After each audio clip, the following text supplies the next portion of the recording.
started at Coalescence Singapore in 2070. 10 years after the disaster. After Virus 6115 began its spread.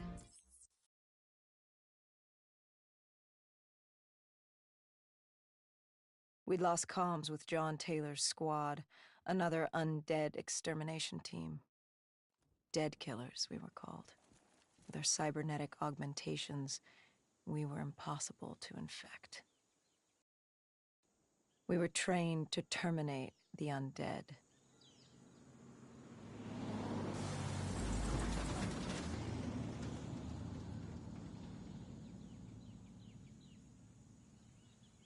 Hendricks was on edge. We were in a quarantine zone, one of many walled-off areas separating humanity from the undead, built to keep the virus and the infected behind their wall, away from the rest of us. The undead weren't our only concern. The 54 Immortals, a local combine who remained in the containment zone, were aware of Taylor's activity. This place was the epicenter of the epidemic. The 2060 Coalescence disaster created the cursed world we lived in today. Any activity at this site would set off alarm bells. Either way, our troubles were only just beginning.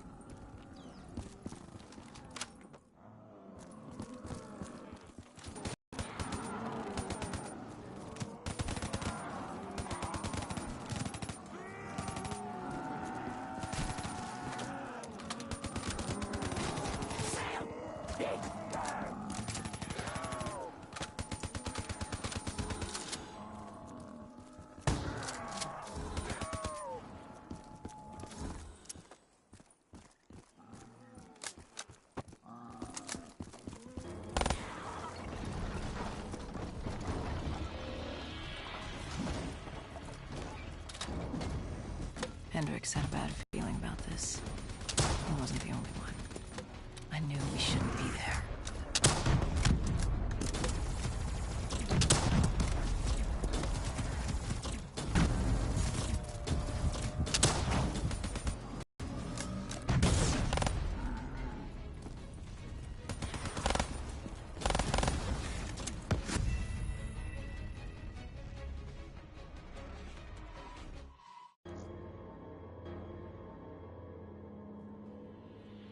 Hendricks had a bad feeling about this. He wasn't the only one. I knew we shouldn't be there.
Coalescence.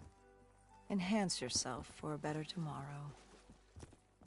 They'd been the forefront of technology, always wanting to improve the individual, the future of you. What happened? What went wrong? The Coalescence disaster happened. Virus 6115 spread throughout Singapore and strains popped up all over the world. Governments built these quarantine zones to house the undead. A way for the populace to ignore what was happening. 10 years on, and it had worked. We put it out of mind. Ignorance was bliss. What was so special about this operation? It was supposed to be by the books. 5 years after our cybernetic augmentations, Hendricks and I were a well-oiled machine. Quarantine sweeps, recon, search and rescue. It's just what dead killers do. But we'd never been sent after one of our own before. John Taylor's systems had gone quiet. With our direct neural interface, we're hardwired into Winslow Accord servers. Observation knew if you were dead or alive. For Taylor to be neither, that was unusual.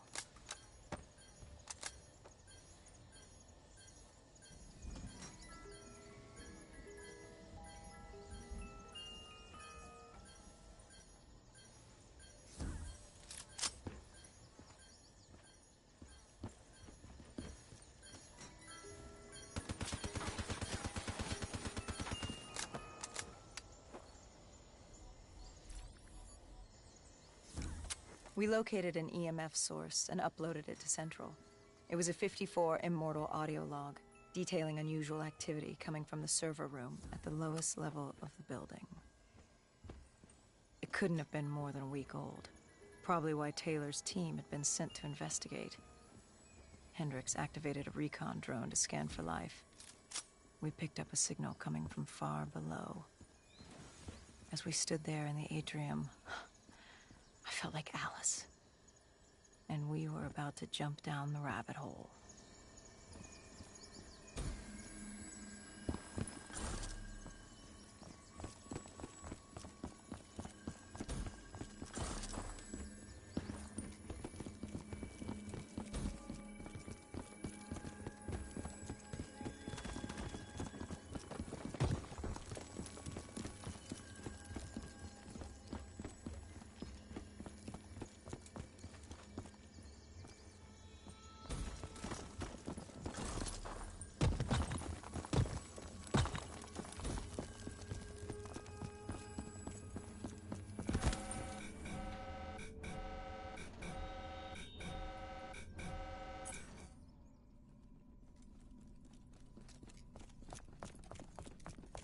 Our drone picked up activity ahead.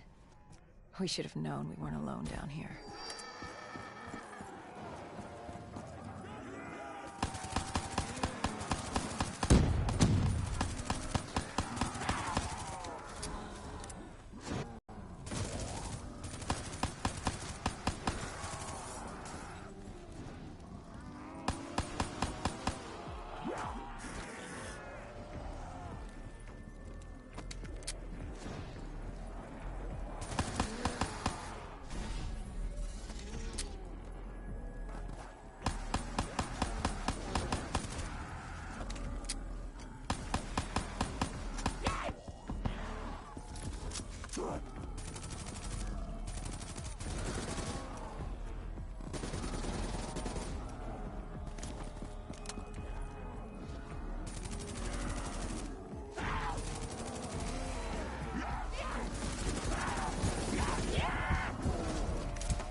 When man fled the virus, they left behind thousands of active robots. Machinery abandoned with one directive: kill the dead. Years later, they're still killing. But with decrepit programming, somehow humans had been added to their kill list, indistinguishable from our brainless counterparts. The strange behavior was observed in multiple quarantine zones. Another nuisance for us to deal with while on recon. We moved on.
We reached the silo's floor, but the signal came from lower still.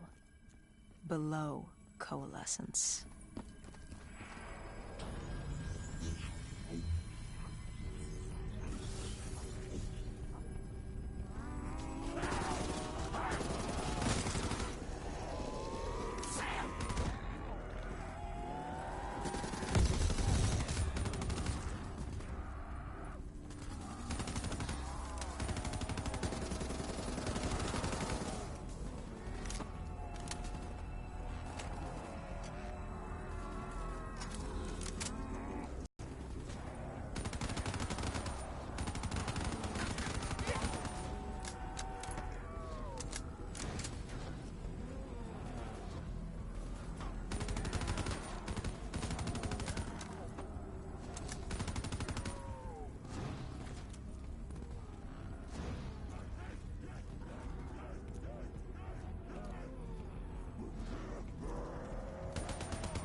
Did you have any inkling of what waited for you? No.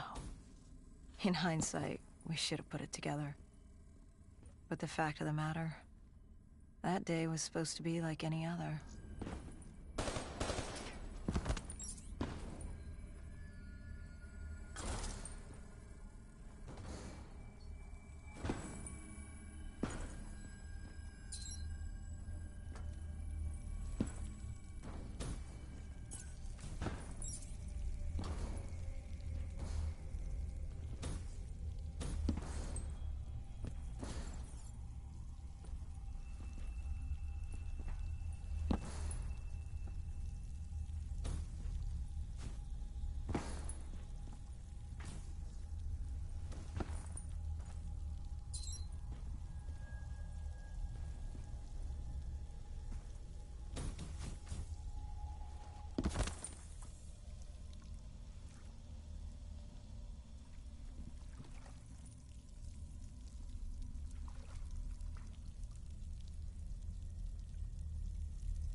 What did you find below Coalescence?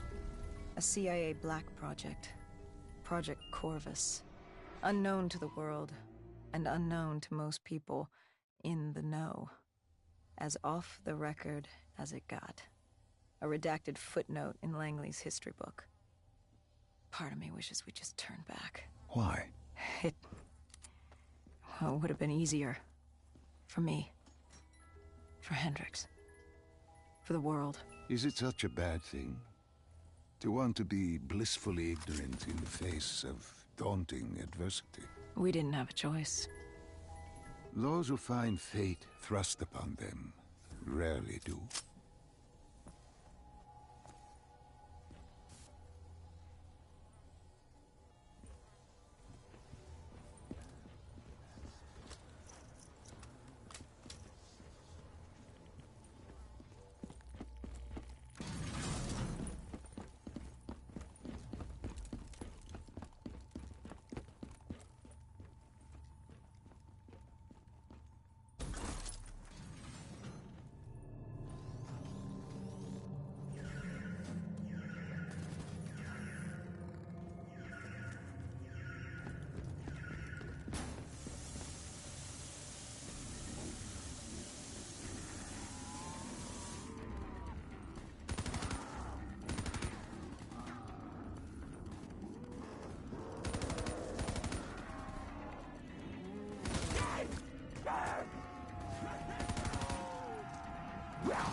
Down.